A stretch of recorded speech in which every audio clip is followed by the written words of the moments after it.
하겠습니다. 제가 먼저 읽겠습니다. 이방 나라들에 대하여 선지자 예레미야에게 임한 여호와의 말씀이라.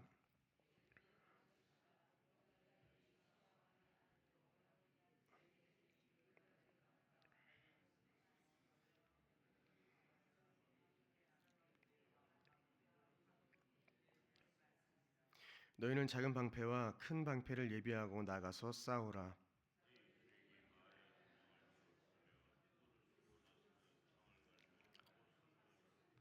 여호와의 말씀이니라. 내가 본즉 그들이 놀라 물러가며 그들의 용사는 패하여 황급히 도망하며 뒤를 돌아보지 아니함은 어찌미냐. 두려움이 그들의 사방에 있음이로다.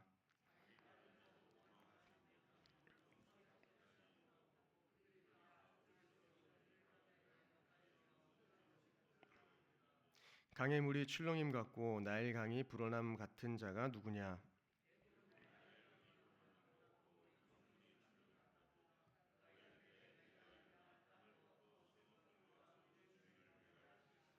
말들아 달려라. 병거들아 정신없이 달려라. 용사여 나오라. 방패 잡은 구스 사람과 부스 사람과 활을 당기는 루딤 사람이여 나올지니라 하거니와.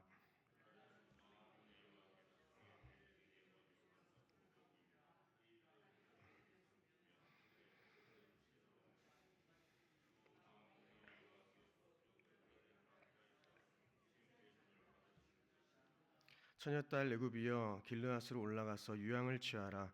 내가 치료를 많이 받아도 효력이 없어 낫지 못하리라. 내가 나라들에 들렸고 내 부르짖음은 땅에 가득하였나니 용사가 용사에게 걸려 넘어져 둘이 함께 엎드려 졌음이라. 아멘. 네, 오늘 본문인 46장은 크게 세 부분으로 나눌 수 있습니다. 먼저 전반부 1절부터 12절은 애굽이 갈그미스 전투에서 바벨론에게 패전하는 그 내용을 예언하고 있고, 두 번째 13절부터 26절은 애굽의 멸망에 대해서 이야기하고 있습니다. 바벨론의 느부갓네살이 장차 애굽의 본토를 침공하여서 애굽을 멸망시킬 것이다 라는 예언인 것입니다. 그리고 마지막 부분 27절부터 28절은 회복의 약속이 마지막으로 보도되고 있습니다. 그러니 정리해드리면 첫 번째는 애굽의 패전, 그리고 애굽의 멸망, 그리고 이스라엘의 회복, 이 세 가지로 구성되어 있습니다. 이 큰 주제를 통해서 저희가 무엇을 깨달을 수 있겠습니까? 46장부터 51장까지 계속 이어지는 이 내용에서 각 나라의 운명이 하나님의 손 아래에 있다는 것을 분명히 알 수 있습니다. 그래서 하나님의 주권 아래 모든 나라들이 흥하기도 하고 또한 패하기도 하고 망하기도 한다는 것을 잘 보여주는 본문인 것입니다. 그래서 참으로 하나님의 손을 떠난 역사의 사건이 없는 줄 저희가 기억해야 한다는 것입니다. 46장 전체는 애굽의 파멸에 대한 그 예언을 그리는데, 그렇게 강했던 애굽이 어떻게 되었습니까? 46장 5절을 보시면 그들의 용사는 패하여 황급히 도망하며 뒤를 돌아보지 아니함은 어찌미냐라고 기록하고 있습니다. 이것은 현재 일어나고 있는 사건이 아니라 이제 장차 일어날 일에 대해서 예언하고 있는 것인데, 애굽의 군대가 막강한 전력이 있음에도 불구하고 바벨론 군대에게 패하여서 이렇게 도망하게 된다는 것을 잘 묘사해주고 있습니다. 예레미야 4장 46장 6절에는 발이 빠른 자도 도망하지 못하며 용사도 피하지 못한다 이렇게 기록하고 있습니다. 또한 뒤에 이어지는 내용들을 쭉 보시면 9절에서 말들아 달려라. 병거들아 정신없이 달려라. 용사여 나오라.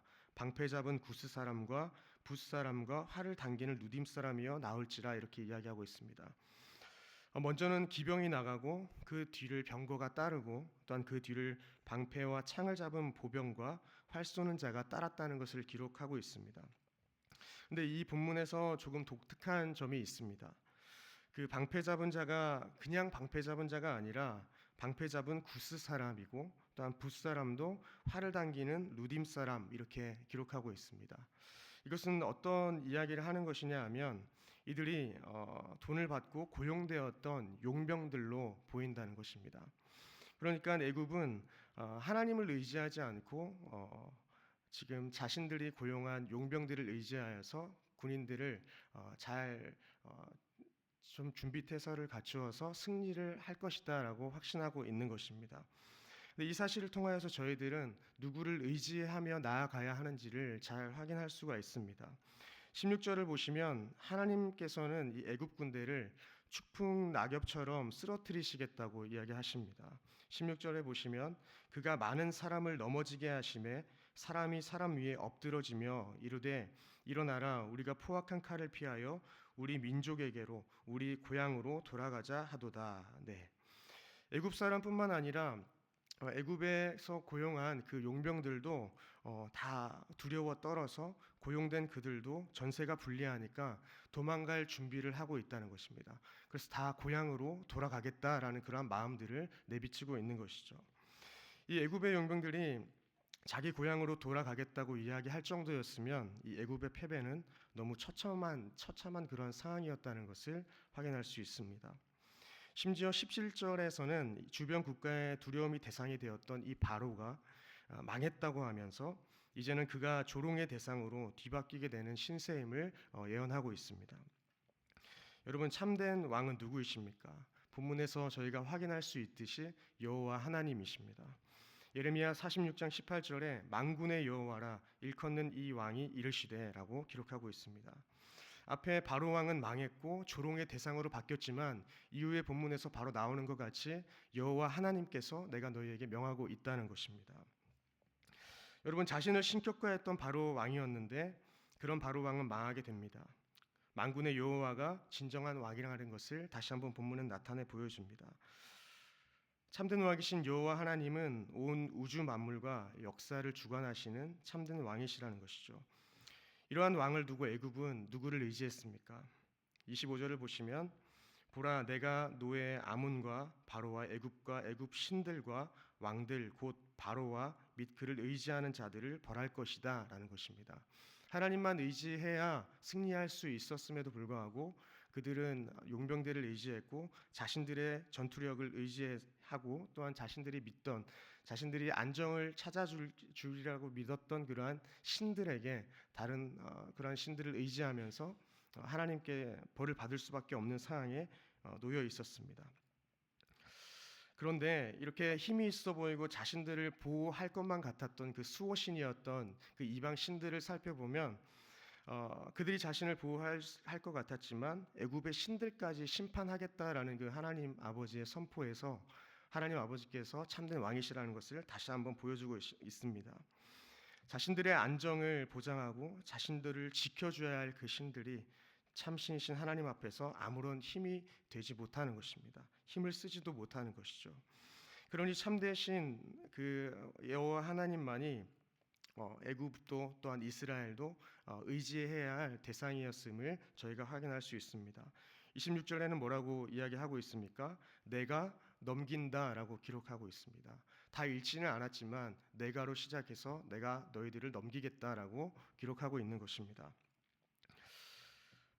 그래서 저희는 이 본문을 통해서 하나님 아버지를 의지해야 함을 알 수 있습니다. 하나님은 내가라는 주어를 사용하심으로써 애굽의 멸망이 군사력의 미약함이나 또한 우연도 아니라 하나님의 주권적인 심판의 결과임을 명백하게 보여주고 있다는 것입니다. 하나님의 주권 앞에서는 발이 빠른 자도 도망하지 못하고 용사도 피하지 못하고 용병도 그리고 많은 방패들도 도움이 되지 못한다는 것이죠. 본문에서 분명히 말씀했습니다. 25절을 보시면 노예 아몬과 바로와 애굽과 애굽 신들과 왕들 곧 바로와 및 그를 의지하는 자들, 이 의지하는 모든 애굽에 의지하는 자들이 그리고 그 신들이 다 아무런 힘이 없었다는 것이죠. 야고보서 4장 6절을 보시면 하나님은 교만한 자를 물리치시고 겸손한 자에게 은혜를 베푸심을 저희는 알 수 있습니다. 근데 겸손한 자는 누구이겠습니까? 내가 할 수 있는 게 조금 있는 것 같고 내가 행할 수 있는 힘이 있는 것 같이 보여도 그것들은 아무것도 아닌 것으로 여기고 오직 하나님만 의지하며 나아가는 자 아니겠습니까? 그래서 사실은 겸손하다는 것은 더 강한 성품으로 이해할 수 있습니다. 그냥 내가 힘이 없어서 겸손한 게 아니라 하나님 앞에 나아갈 힘이 있기 때문에 오히려 겸손한 자로 여겨질 수 있는 것이죠. 우리는 인간적인 방법으로 아무리 무장했다 할지라도 하나님의 도우심이 없이는 결코 승리할 수 없음을 확인할 수 있습니다. 그래서 성경은 전쟁이 하나님께 속하였다라고 기록하고 있는 것이죠. 여호수아가 여리고를 점령할 때에도, 또한 기드온이 미디안 군대를 정벌할 때도 하나님의 도우심으로 모두 승리할 수 있었습니다. 시편 115편 9절을 보시면 이스라엘아 여호와를 의지하라, 그는 너희의 도움이시요 너희의 방패시로다라고 분명하게 기록하고 있습니다. 우리의 도움 되시는 그 여호와를 의지하는 저와 여러분들의 하루의 삶이 되기를 소망합니다. 말씀을 맺겠습니다. 사랑하는 성도 여러분, 오늘 본문은 애굽에 관한 여호와의 말씀이었습니다. 애굽은 외형적으로 볼 때 어떻게 보면 완벽해 보였습니다. 그러나 마음으로 하나님을 의지하지 않았기 때문에 강했던 그 강한 면이 하나님 보시기에는 오히려 약점으로 작용했다는 것입니다. 하나님은 강한 자를 사용하지 않습니다.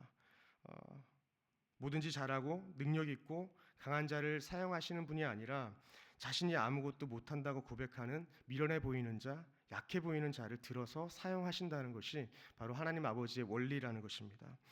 고린도전서 1장 27절을 보시면 하나님께서 세상에 미련한 것들을 택하사 지혜 있는 자들을 부끄럽게 하신다라고 기록합니다. 하나님은 겸손하고 주님 앞에 아무것도 못한다고 고백하는, 주님만 의지한다고 말씀하는 그러한 사람들에게 역사하신다는 것입니다. 저희는 모두 약해져야 합니다. 또한 겸손해져야 합니다. 내 힘이 빠져야 합니다. 내가 아무것도 할 수 없을 그때에 주님만 의지하고 나아가는 자들을 통해서 주님께서 역사를 이루어 가신다는 것입니다. 바울은 고린도후서 12장에서 자신의 약함을 자랑했습니다. 자신의 능력이 약한 데서 온전하여졌다라는 것입니다. 여러분, 아이가 병들고 약해지면 어떻습니까? 어머니는 더욱 강해집니다.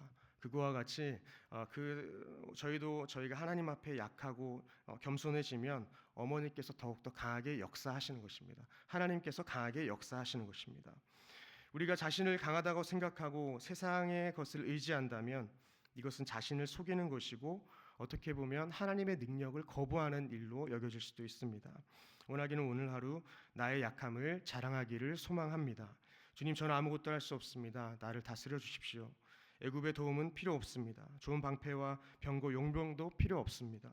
주님 한 분이면 충분합니다. 주님만 의지합니다라고 고백하며 나아가서 오직 주님만 우리의 의지가 되심으로 우리의 모든 삶의 전쟁과도 같은 삶 가운데에서 오늘 하루를 또 승리하며 나아갈 수 있는 저와 여러분들 되시기를 주님의 이름으로 축원드립니다.